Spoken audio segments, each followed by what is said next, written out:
So I'm going to be telling you a little bit about some of the research tools that I've come across, and demoing them a little bit. We're going to have a little bit of questions. I can answer questions you might have. We're going to talk about these kinds of things. But first off, when thinking about um, source management software or citation software that kind of keeps and houses all the stuff that you have, um, what interests you the most about these kinds of software? What is it that I guess brought you to join this workshop? Well, I guess for me, it's the idea of kind of being able to keep track of stuff, obviously. That's most helpful. And anything that makes citations easier in the future is also, I think, a positive thing. Absolutely, yeah. Any other thoughts, things that interest you about these kinds of software? Yeah, this is Kayode. Thanks for putting this together. I was interested in the conversation because I'm beginning to start reading for the candidacy exam, and I know it's a lot to just try to put all your notes together in an organized way. So I was interested in finding out what software is available for me to make use of for the purpose of the exam.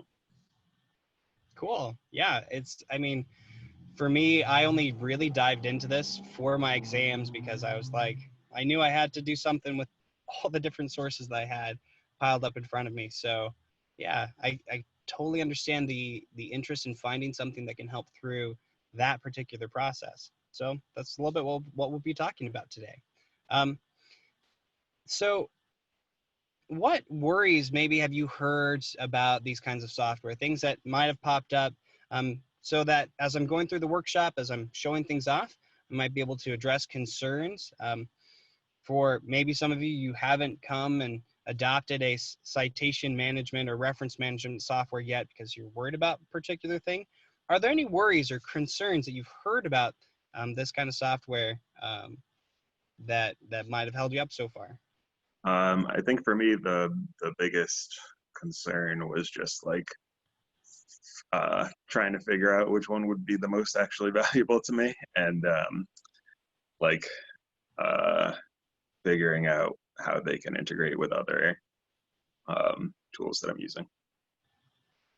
Well, I'll get us started. We'll definitely be talking about those different kinds of those differences between the software. I will be explaining a little bit about uh, Mendeley, probably the most. That's the one I'm the most familiar with out of all the software that I've used. And I'll be showing a little bit of Zotero, a little bit of Evernote. In Vivo is another, it's not exactly citation management, but research management software. And we'll be covering all of those different kinds of software. Like I said, this I'll be mainly talking about Mendeley because that's what I'm most familiar with, but a lot of the functionalities that Mendeley has, you'll see in some of these other software as well. And I'll try to show and explain some of the differences that I've seen or come across so far as I've been, learning about and testing out these kinds of tools. So we'll talk about the functionality of these different tools, some of the differences. After we talk about some of those reference management softwares, we'll cover some of the details about NVivo that I mentioned. That's a kind of a heavy duty tagging type of software, coding, research-based software that's really helpful. And if we have some time at the end, we'll get into a little bit about Qualtrics, another research software for human subject research, which is pretty handy to use. What I will say is that this is not a tutorial on how to use these research software tools.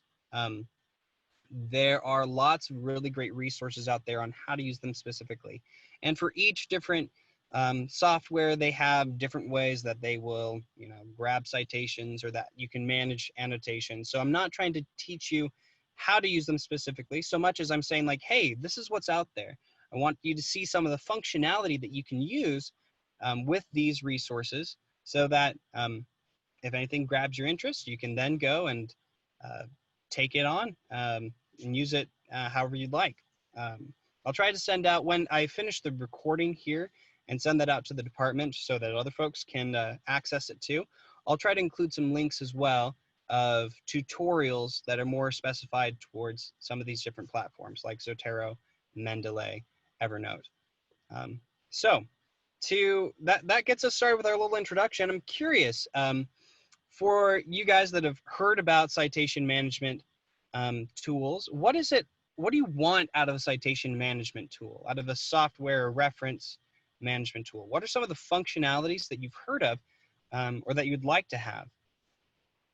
I think for me, ideally, the best possible outcome, although I don't think it exists, but would be somewhere where I could take notes like directly on a PDF or whatever, or in a box if necessary, if it's like I'm reading a paper, a physical object or whatever, and then use that, like, and then have it also kind of have tags and links to other possible connection, other PDFs that are related, other whatever sources. Yeah. That would be amazing. Yeah, so I'm hearing abilities for annotation, tagging. I'm seeing like ability to like use multiple different kinds of inputs, whether they be PDFs or other kinds of things. Definitely. Yeah, so those functionalities, we'll talk about those. Some of the ones that I'll be talking about are a little bit of what Alex just mentioned. I'll be talking first, though, about citation software that can grab metadata. So let's say you come across a PDF online that you'd like to add. Let's say you're combing through the library resources and you come across that really great article, or in Project Muse and you have that book. You can use some of these software to grab metadata right there from that source, and it will import the PDF for you. So grabbing metadata is one functionality I'll be talking about. I'll also be talking about organization, how these tools can help organize your things into different buckets. That's pretty basic. I mean, we all have folders on our PCs that do something similar. It's not super fancy, but that's another functionality. I'll talk about tagging and different ways that tagging can help out. Search features, that particular functionality, and why that's an important feature to have in good reference management tools. The annotation and note-taking. I'm also going to talk a little bit about sync ability, or the ability to have your library not just on your desktop, but on any computer that you might want to access through a web browser or even on your phone. So that kind of mobility I found was something that I really valued when I didn't have access to my computer, but did on my smartphone. Also, a lot of these tools have the functionality to import citations right into Microsoft Word or even Google Docs. So that's another cool functionality that we'll be talking about today. So to get us started, I'm going to share my screen and show you a little bit about this kind of grabbing of metadata and what that kind of looks like. Here I am. Imagine that I am, I'm here in Science Director. This is Elsevier, their database. This is a COVID-19 infection one. So I've installed a couple of browser plugins, that's what they're called, which are super easy. You can download them. This little M with the dots, that's Mendeley. This one right here is Zotero. Different metadata grabbing, or different plugins have different abilities to grab metadata. So they're not perfect. But I can take something like this and I say, okay, I'd like to import this into my Mendeley library. I'm going to pause for a second. It's important, after you've decided on a citation tool that works best for you, to stick to one. If you try to have some in Zotero and some in Mendeley, it's going to kind of get confusing. So while I'll be switching back and forth between those, what I'm actually advocating is that you lock onto one that you feel like will work best for you. But for the purposes of this workshop, I'll be showing different kinds. So I click on this web browser plugin, and it will bring up the metadata that it can find about this. So automatically it captures things like All right, so not sure what the reference type is, so I can go in and I say, okay, this is an article, a journal article right there. It captured the title and the authors, what journal it's from, the year, the pages, all of it. It grabbed that metadata, even down to the abstract. Now, I did cheat a little bit. This Mendeley works best with Elsevier. It's kind of the web, or it's kind of the citation software for that company. So it does really well with its own library. It doesn't do as well, as I'll show you here in a minute, with other types of sources, but decently. So once I've got that, I can click add, and that will add that right to my library, and it will sync across all my devices. So that's the part of the web importer that I've got there that I can grab. If I was trying to do that with something like, here's a PDF of an audience article from the 1980s by Peter Elbow, I can still click that browser plugin. It's like, okay, seem to grab some of that. I can click on that citation. It thinks it's a report. I can change that. That's not too hard. It didn't quite catch the author's name or the journal or any of this other metadata beyond just the title. So you'll see that that happens quite often. You can't always grab everything. Mendeley is okay. It's not the best at grabbing metadata. You can always add this in right here or later after you've imported that software. But it will see that this is a PDF. And so when I hit add, it will grab that PDF and download it. Oh, I might need to reload the page. But you get the idea that this is the way that it would, it says I have to accept the JSOURCE terms and conditions. That's what's going on. So the web browsers are really good at grabbing this kind of metadata and bringing it in. So there you saw it with Mendeley. I can take it.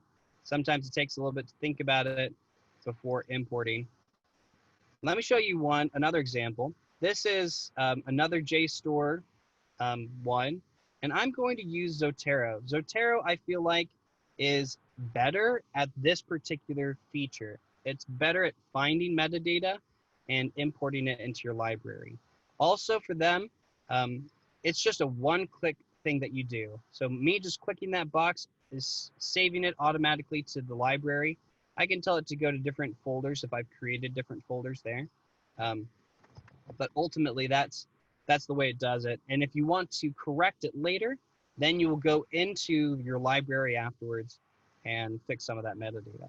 So that's some of the ways in which you can just see something like a PDF, and you can ask it to grab some of the metadata and import the PDFs right into your citation. You don't need a PDF to create a citation in these software, but it's one thing that it can do fairly well. So that's that first functionality, this ability to grab metadata. I found it to be very useful for me as I'm going through and using my software to keep things all in order that I've got. My cat's walking over my notes over here.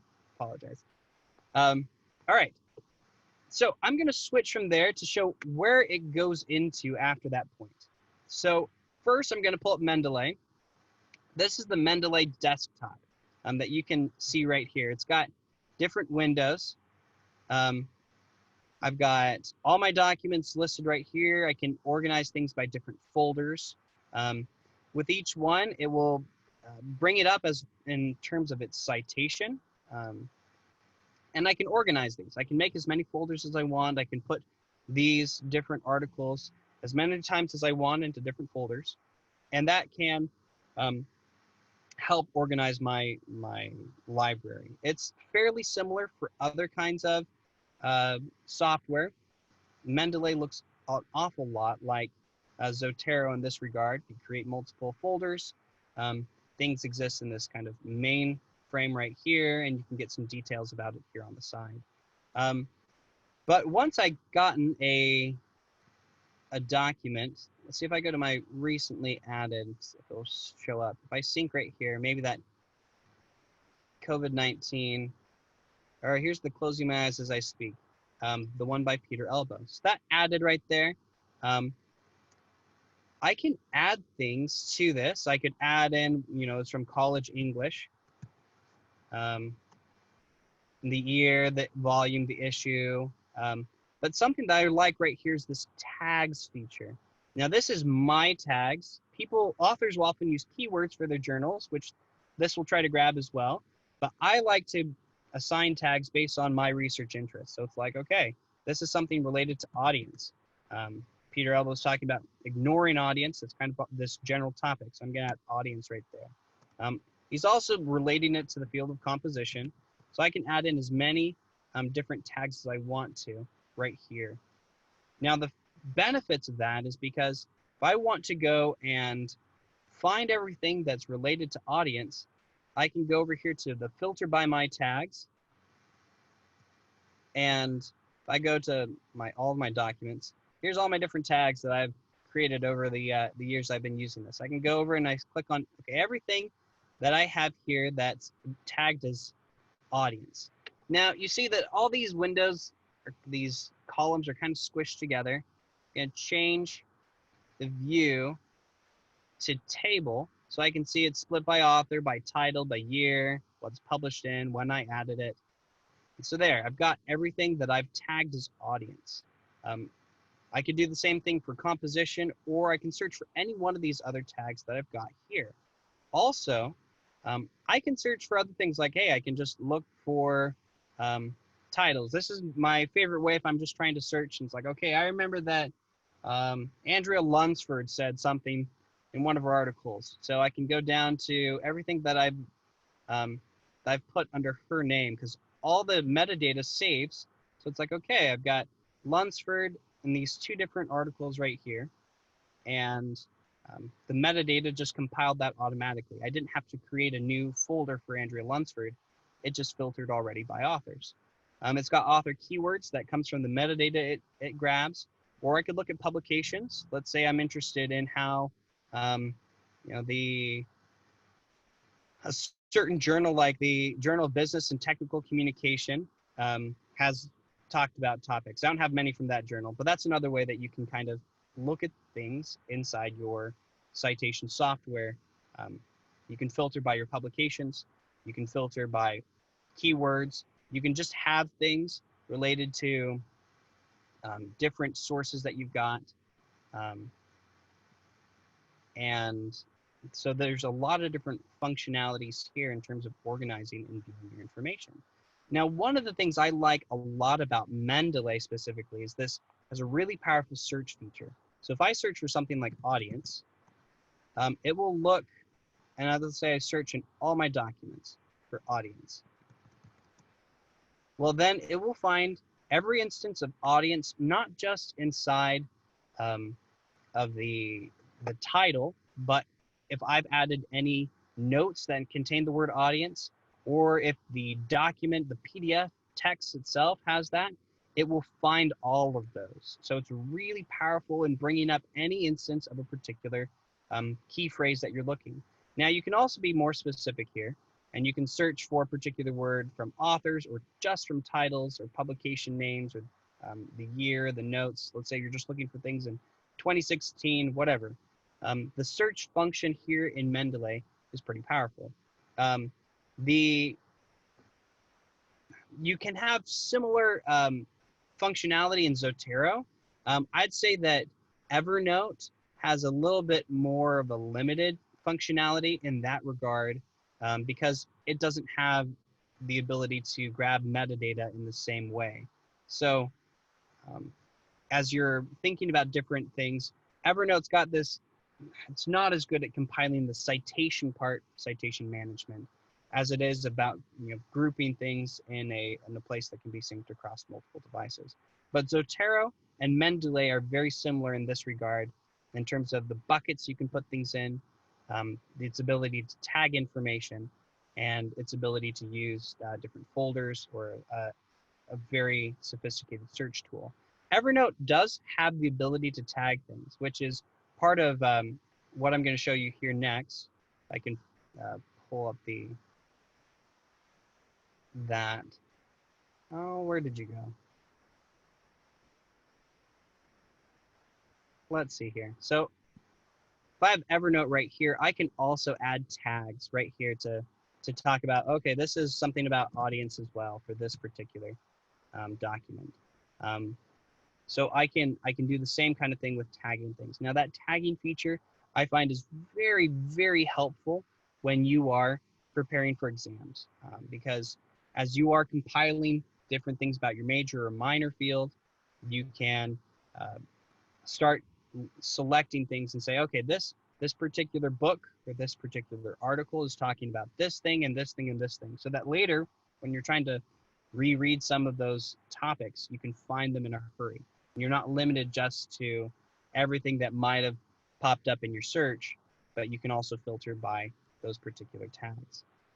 So that's a little bit about the organization, the bucket system, the tagging, the search. That to me is the tagging is some of the meat, or the real meat of this citation management tools, is that you can go beyond just titles, but you can tag things in different ways. Now, one of the things that Alex brought up is the ability to do annotations or do note taking. So each of these software, Evernote, Mendeley, and Zotero, have different functionalities when it comes to annotation. I'll start off by talking a little bit about Mendeley, since that's the one I'm most familiar with. It's got some pretty hefty annotation tools right here. You can see up at the top, I can do things like highlight, and I can note things. That word right there has just come up because I still have audience search for right there. But let's say I found this paragraph right here to be particularly significant. I could highlight that. I could also, if I took something else, I can add a note to that as well as highlight it. Or I could provide some kind of, I could copy the text right here from the PDF. So it's got this really hefty ability to do annotations. Now the limitation is that all these annotations kind of just stay by themselves inside Mendeley. So if you try to export it, it can be a little bit difficult. Not all of your annotations will pop out and be visible. Now, on the flip side, something like Zotero, you can do this, you can see the PDF, so you can look at it, but to annotate, it's gonna open it up in whatever your annotation software is. So this automatically opened up for preview. So if you've got things you wanna do for annotating something using, say, Adobe Preview, if you've got a Mac, it will work for that, but not necessarily have the same kind of functionality that Mendeley does. Evernote doesn't, it does have an annotation ability, but you have to get the Evernote Premium. There is a free like 1 month trial that you can do with that. You can see my complimentary previews ended, but that is something that Evernote does have for a free trial if you're like, okay, I'm just doing this for a really short time, or if you wanted to get into it in detail. But that is part of the limitations I find with Evernote, is that you don't have that kind of annotation function. Now, all of these things have different abilities to take notes. So one of the best things that I like about Evernote is that it's got a very strong, I guess you could call it word processor. So it's like, okay, I've got my document here. I'm going to take some notes on the at the bottom, some like general notes. I'm going to talk about this. I'm going to scroll all the way to the bottom of this and say, all right, here I've got a rich content editor. I can do things like change the text, or the font, the text size, bolding, italics, underline, highlighting. I can do bullet points. I can do numbers, check boxes. So it's got all these rich text editor features. And that's some of the best things Evernote has, is you can do all these things right there. That's part of the limitations I found with Mendeley, is that while there is a note-taking spot, it's a lot more limited. Like these numbers, I just type them in. It doesn't automatically do a numbering system. It might do something like bold, italics, or underline, but the text editor right here in this box is fairly limited. So that's some of the drawbacks I found with Mendeley. So I might highlight things and put notes right here in the PDF, but my general notes I'll stick in this kind of text box right there. Zotero has some of these rich content editors here, and I can relate that directly to the PDF. So you can see it's got all the things with paragraphs or bullets or numbering. So that's some of the functionality that Zotero has that Mendeley doesn't. So across the three of these different software, Evernote, Mendeley, and Zotero, Evernote definitely has the best kind of note-taking, but I'd say that Mendeley probably has the best annotation of things like PDFs. Zotero, if you don't mind it getting exported or opened up in an alternate software like Preview or Adobe Reader, whatever it is that you might be using, they're pretty solid, but not super fancy. So those are the three different things related to annotation and note-taking. Now, part of the one of the things I mentioned earlier is these software have the ability to sync across all your devices. So something that I can do, I've got this sync button right here, and so that will take everything that I might have put onto my library, and I can sync that across my web library. So if I go back to this, I've got my web library right here. So any computer that I go to, I can just go and log into Mendeley, and it's got all my citations right there. Zotero has a similar web library, so I can use this across multiple devices if I want to log in. One of the things I like a lot about Mendeley is that it also has an iOS app. If you have an iPhone, I didn't check to see if it has an Android app yet or not, but that's something that was really handy to me. If I was unable to pull out my computer for some reason, or let's say I was on the bus, I could pull out my phone and I could look at different things right there. Let me see if I can show it to you.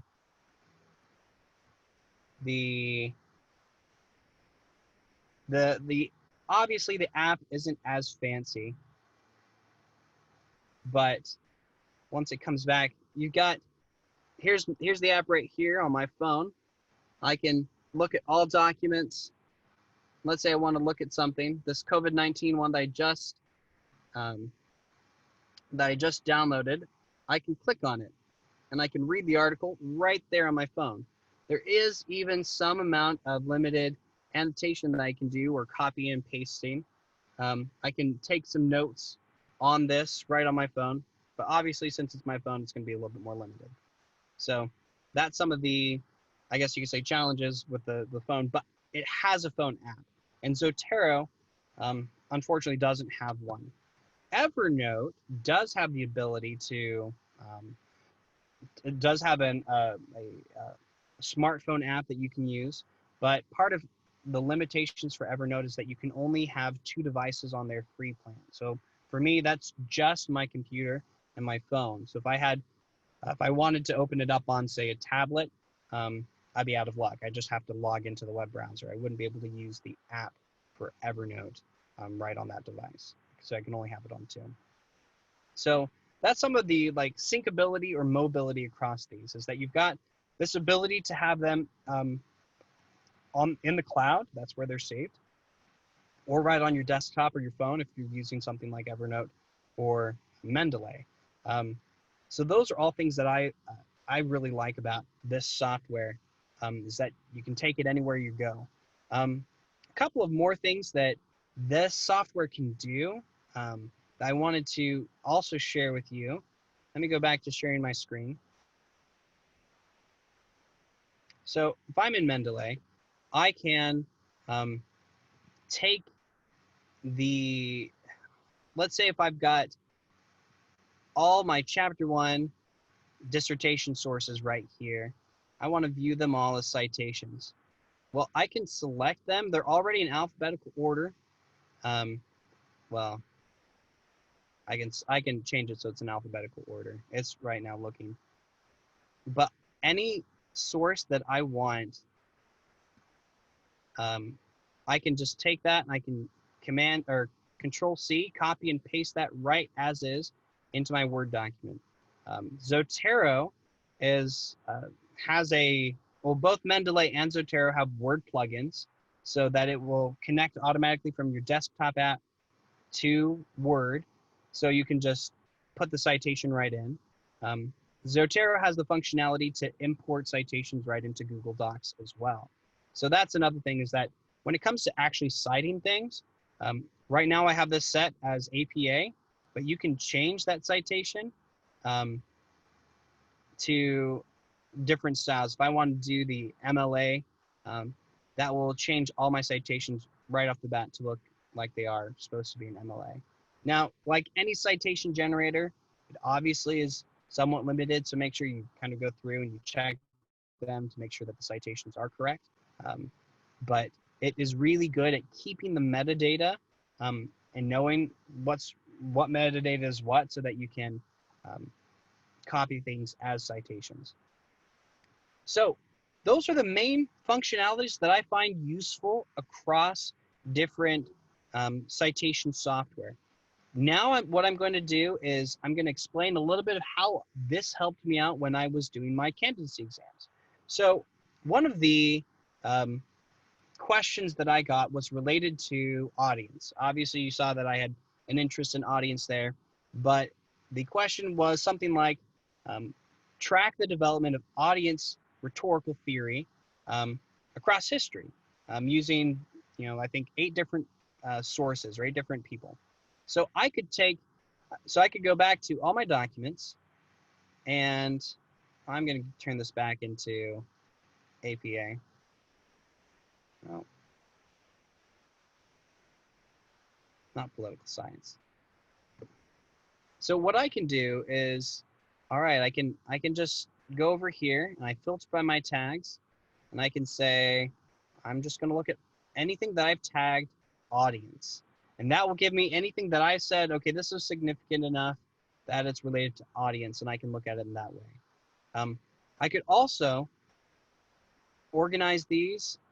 If I view these as a table, I can start looking at these by year and say, okay, historically wise, some of my oldest citations I've got that kind of talk about audience. I've got one here from Bitzer, Kenneth Burke, and I can take this more date view. So if I'm trying to track the development of audience theory through time, I can look at, okay, well, what are my most recent citations in this bucket?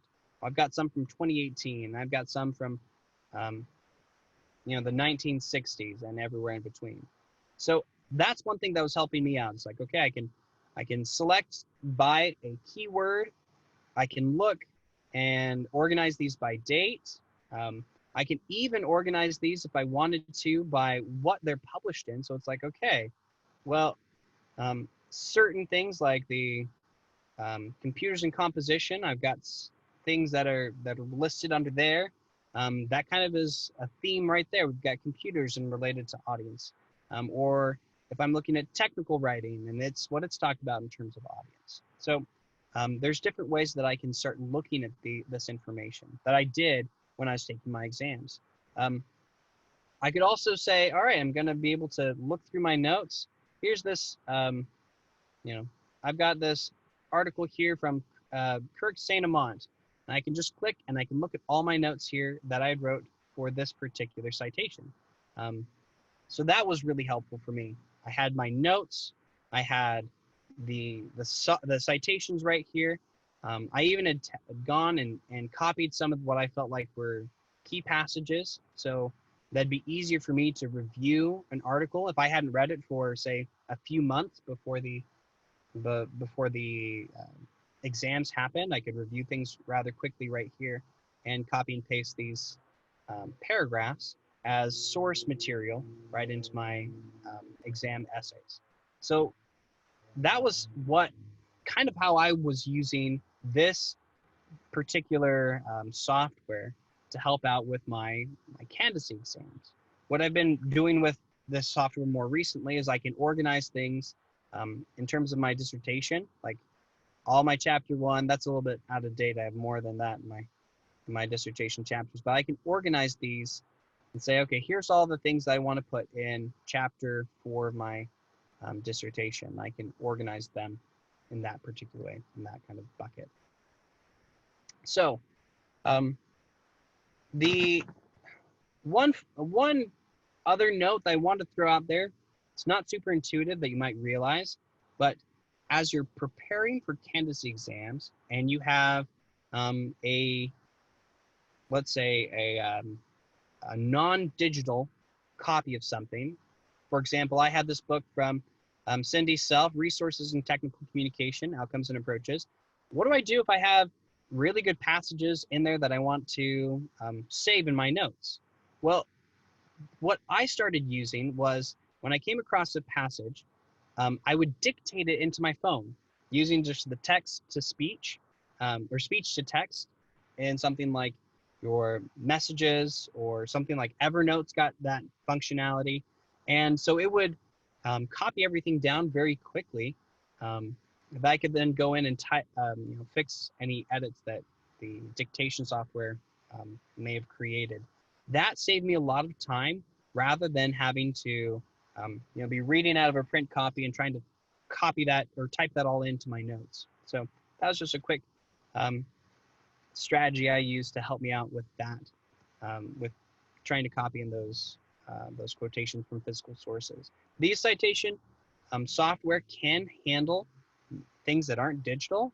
So for example, I can manually go in and I put in all these details here for this particular source. It just won't have a PDF that I can read.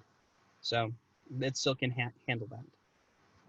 All right, so I've talked about these 3 kind of big citation management software.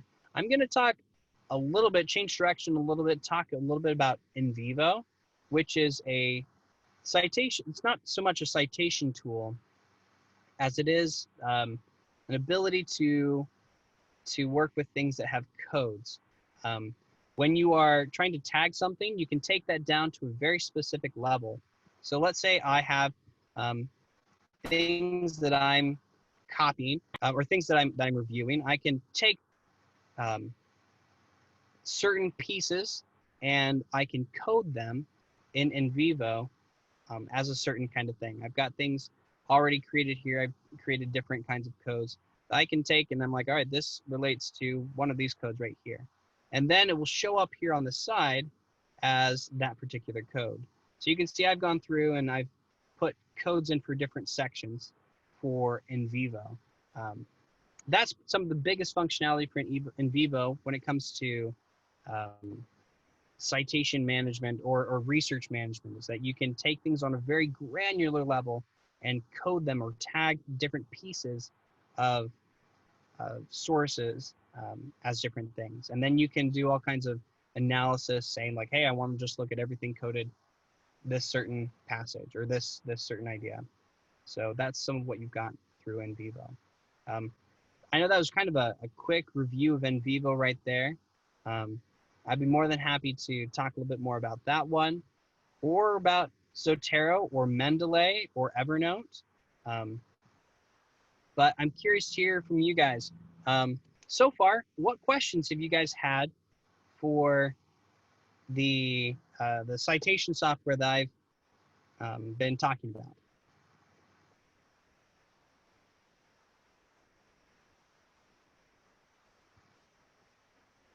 Things that might have come up, concerns? Scott. I have a bunch of questions. I don't want to hog the conversation, so I'll go one at a time and see if anybody else has questions. Does OSU have licenses for these software platforms, or did you pay for them out of pocket, or do they have limited free versions that have some kind of a cap to them? That's a great question. So for the things I've showed you so far, OSU doesn't have any licenses for them as far as I'm aware of. I've only ever used the free functions for Zotero, Mendeley, and Evernote. There is a certain amount, there's a cap, I believe, for those software. I haven't hit it yet. If you're starting to import things like videos or a lot of image-based texts or files, then that obviously will eat up a lot more of your space. But I haven't come across any challenges in terms of the limits. All of these software have a premium or professional or pro version that you can pay for, but I haven't felt the need to go that far. So I'm sure there are other features that would be cool, but I can't talk about them because I haven't used them yet. So that's a great question, though. I'd say NVivo does cost money. You can get that one for cheaper through OSU. I want to say it's $70. 75, I think, is what NVivo is. And it could be different for graduate students as compared to faculty. So that one does cost money. It has a lot of, it's a really powerful tool, and it's got a really good set of support. So if you're trying to figure out how to use it, you'll come across tutorials on campus even of folks who are like, hey, let's learn how to use NVivo specifically. So yeah, there's a lot there for NVivo, but there isn't a free version of NVivo. There is a really limited trial version, but the space of time that I would have had to use it would have been too short for me, so I didn't end up using the free version. I used funding to pay for NVivo. So that's a great question. What's free? What's not free? The free versions for Zotero and Mendeley and Evernote, they work really well. So I've really liked those. NVivo has been worth the funds for me for these 2 years. Other questions? We can if someone else has a question, feel free to jump in. If not, Scott, if you've got more questions. I do have more, but I don't want to hog the mic. Yeah, I have a quick question about accessing these platforms. So do you just go to the website? Do you need to download anything? Like, I'm not familiar with any of them. So if you could just speak to how you can start off using. Absolutely. Yeah, so starting to use them, let me just show you. So I could go to something like Zotero.com. See if I go to download, then that will take me to things like download the app for the desktop or download the browser connector. So now that I've shared the screen, Mendeley, similar process. Evernote, same kind of thing.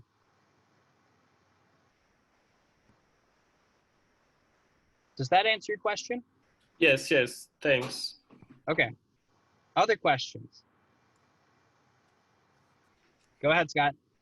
I think I can group a lot of my questions into one question, and it's about exporting out of Mendeley or Zotero. We can leave NVivo out of this. So you talked about being able to export just the citations. Is there anything more robust? So let's say in Mendeley, I had 200 citations there that had all the metadata and the tags and all of that. Can I export like an Excel sheet that would have not the article, but all of that metadata and everything, that all of that could export as one thing? Have you ever done that?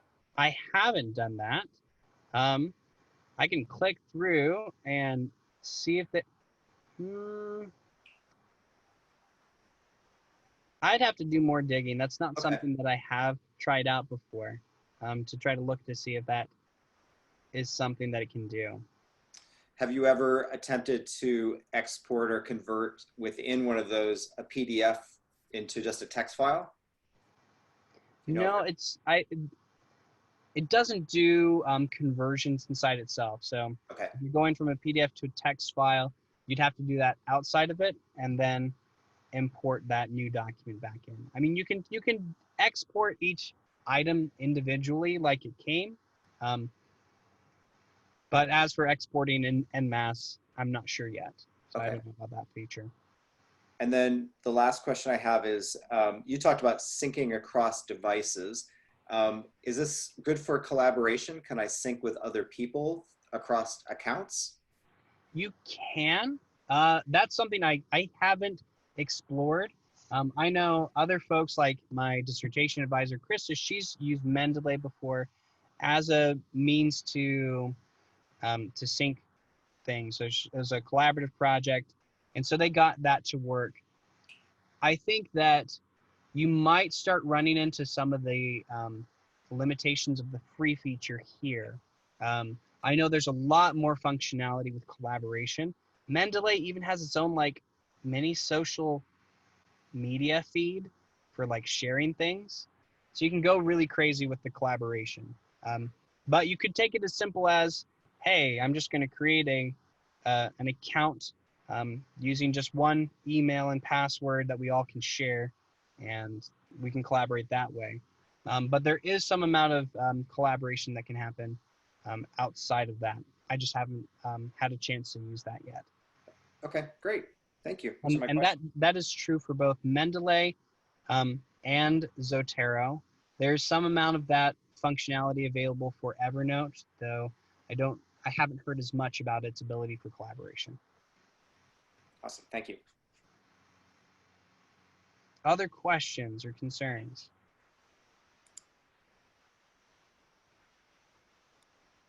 Okay, well, so those are some of the things that I felt like were helpful to know about.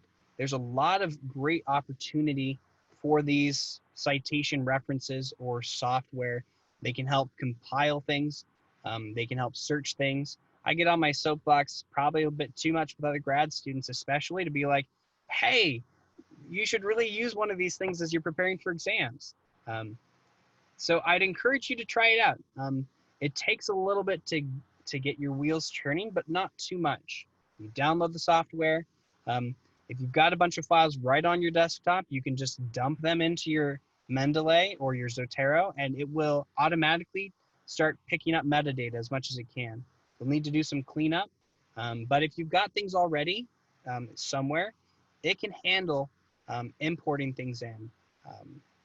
And then just as you come across a new source, you start bringing that into your folder. You bring that into your library.